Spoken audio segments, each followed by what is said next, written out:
Mesdemoiselles, Messieurs, chers amis et collègues, avant de commencer mon exposé, je tiens d'abord à remercier l'Académie du Royaume de Maroc d'avoir bien voulu m'associer à cette conférence.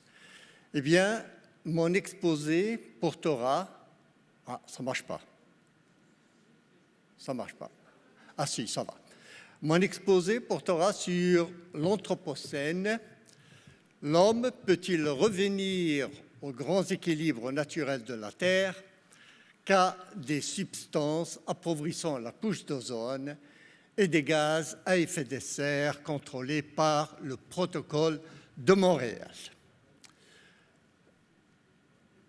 Eh bien, nous avons entendu dans les précédents exposés que seulement en quelques générations, l'homme a profondément transformé son support de vie pour améliorer ses conditions de vie. Nous avons également entendu que l'homme est devenu une force telle qu'il a modifié la planète, la faisant entrer dans une nouvelle ère géologique. L'impact des activités humaines l'emporte désormais sur l'ensemble des facteurs naturels et viendrait modifier le climat planétaire ainsi que le grand équilibre de la biosphère. Eh bien, les questions que je vais me poser dans cet exposé sont au nombre de 3. D'abord, y a-t-il un lien entre couche d'ozone, substances anthropiques, à savoir les substances appauvrissant la couche d'ozone, et les gaz à effet de serre et changement climatique? Deuxième question, pouvons-nous encore prendre en main notre avenir? Enfin, la dernière question, la situation à laquelle nous assistons actuellement est-elle irréversible? Ah bon, pardon, la marche arrière. Ça ne marche pas, hein? Non. Non, ça ne marche pas. Non, ça ne marche pas. Marche arrière. Oh oui, ça va, c'est bon. Alors, pour essayer de lier gaz à effet de serre, substances appauvrissant la couche d'ozone et changement climatique, je vais me référer au prix Nobel de chimie obtenu en 1995 par 3 corps lauréats. D'abord, Paul Joseph Crutzen, grâce à ses travaux d'abord sur la couche d'ozone. C'est ce qui lui a permis d'obtenir le prix Nobel. Et ce n'est qu'en 2000, c'est-à-dire 5 ans après avoir obtenu le prix Nobel, qu'il introduit et popularise le terme Anthropocène. Les 2 autres lauréats sont Mario José Molina, qui est un Mexicain professeur en Californie, et Frank Sherwood en Hollande, grâce aussi à leurs travaux sur la couche d'ozone. Donc, 3 chimistes qui ont obtenu le prix Nobel de chimie. En 1974, ces prix Nobel de chimie formulent pour la première fois la théorie de l'appauvrissement de la couche d'ozone sous l'impact des CFC apparus, fabriqués par l'homme en 1938. Ils ont montré que les substances appauvrissant la couche d'ozone dégradent l'ozone, empêchant la filtration des rayons UVB. Ces rayons sont nocifs pour la santé humaine. Ils entraînent les cancers cutanés, ils entraînent les mélanomes, vieillissement, etc. Ils ont un impact sur les écosystèmes marins et terrestres, sur la qualité de l'air, sur la productivité agricole, etc., etc. Je ne listerai pas tous ces impacts. Eh bien, cette diapositive montre la dégradation de la couche d'ozone au niveau de l'Antarctique de 1970 en 2013. Comme vous pouvez le voir, en 1970, il n'y avait pas de trou d'ozone au niveau de l'Antarctique. Et puis, ce trou de l'ozone a commencé à apparaître à partir de 1970 et il a continuellement progressé et on le voit très clairement sur cette diapositive. Ces rayons UVB ont un impact certain sur la santé humaine, par exemple. Je ne développerai pas les autres impacts. Les cataractes, les vieillissements prématurés, les cancers de la peau, etc., etc. Et ces impacts, le cancer, disons, les pays qui ont l'incidence la plus importante du cancer de la peau, ce sont des pays qui se trouvent près de l'Antarctique, comme l'Australie, la Nouvelle-Zélande et l'Argentine. Eh bien, cette diapositive est assez didactique. Qu'est-ce qu'elle montre? Elle montre deux ensembles. Un premier ensemble, ce sont les substances qui appauvrissent la couche d'ozone. Le deuxième grand ensemble en vert, ce sont les substances, les gaz à effet de serre. Mais ces deux grands ensembles ont un sous-ensemble de substances qui appauvrissent à la fois la couche d'ozone et qui ont des substances et qui appauvrissent la couche d'ozone et qui sont également des substances à effet de serre. Et là, je vais insister particulièrement sur trois d'entre eux, les CFC, les HCFC et les HFC. Alors, ces substances sont utilisées dans la réfrigération, la climatisation, les aérosols et dans les extincteurs. Comme le montrait le graphique, le schéma précédent, les CFC et les HFC sont à la fois des SAO et des gaz à effet de serre. Par contre, les HFC sont des gaz à effet de serre, mais n'altèrent absolument pas la couche d'ozone. Eh bien, pour éliminer ces substances appauvrissant la couche d'ozone, le 1er septembre 1987, 24 pays signent ce qu'on appelle le protocole de Montréal relatif aux substances appauvrissant la couche d'ozone. L'objectif de ce protocole est d'éliminer progressivement la production et l'utilisation des produits les plus néfastes pour la couche d'ozone.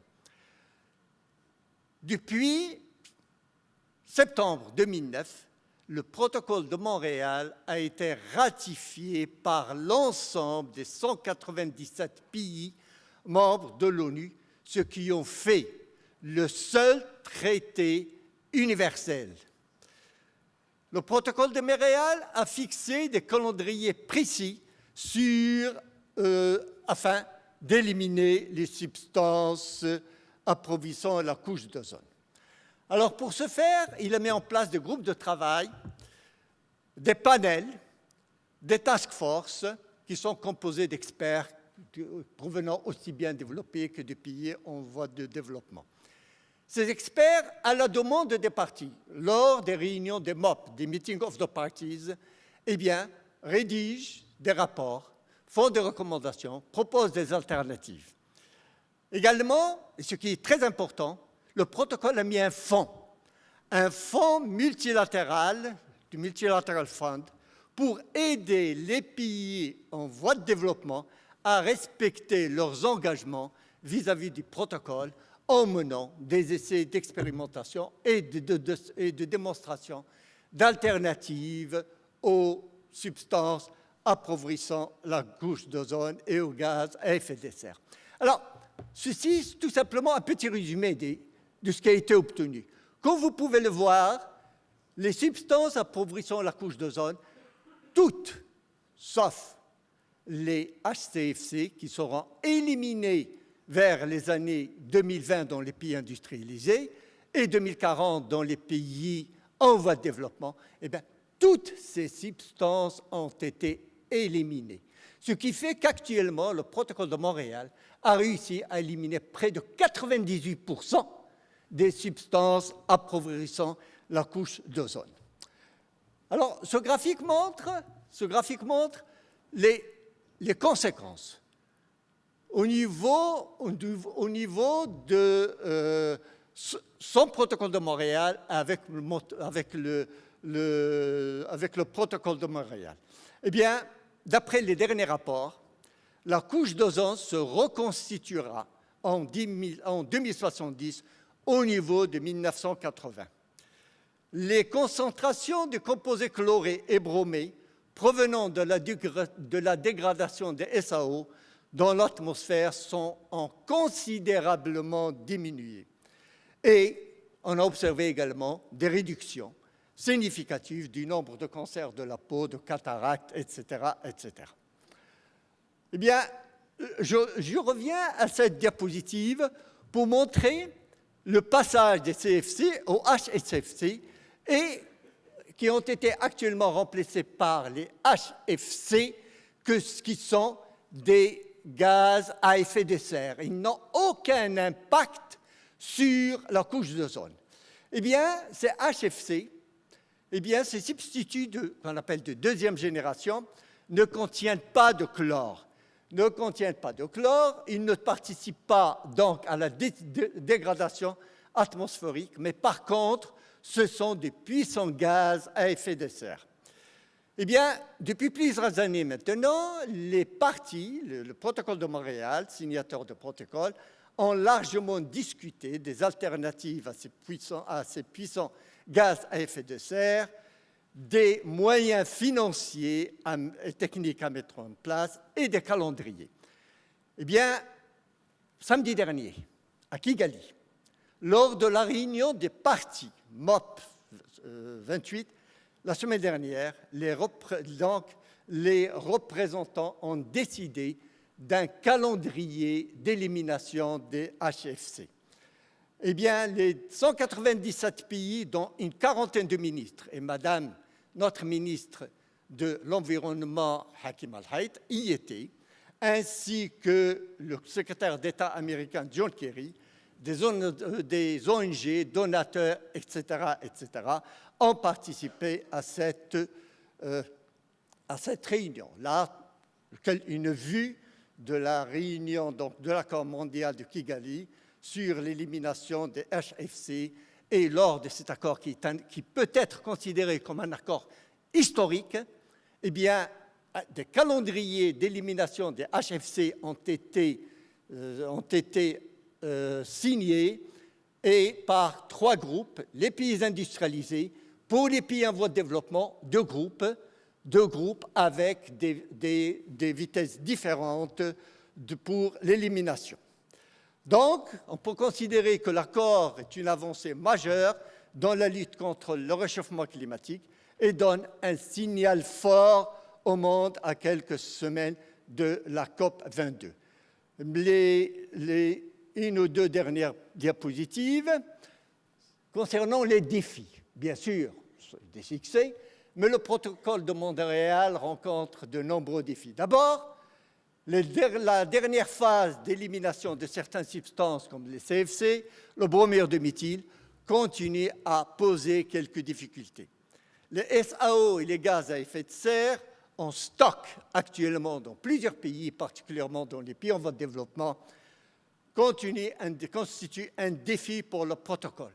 On assiste actuellement, particulièrement dans les États africains et dans les États d'Amérique latine, à un commerce illicite de substances appauvrissant la couche d'ozone, des gaz à effet de serre qui menacent ainsi de compromettre les efforts faits par les parties pour être en conformité avec les décisions du protocole. Par conséquent, l'achèvement de l'élimination des SAO exigera aussi une continuité de financement, ce qui est actuellement rendu de plus en plus difficile par le contexte économique mondial. Ma conclusion. Eh bien, la conclusion, je pourrais dire que les perturbations de notre environnement par l'homme ne sont pas irréversibles. Et je viens d'illustrer ceci par les réalisations du protocole de Montréal.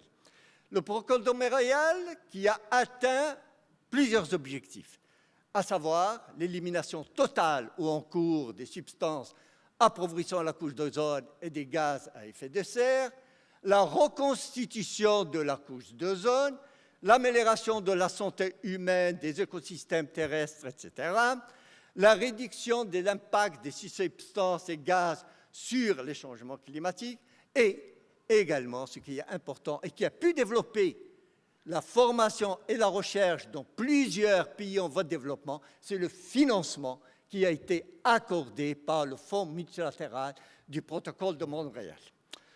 Donc, une déclaration de Kofi Annan.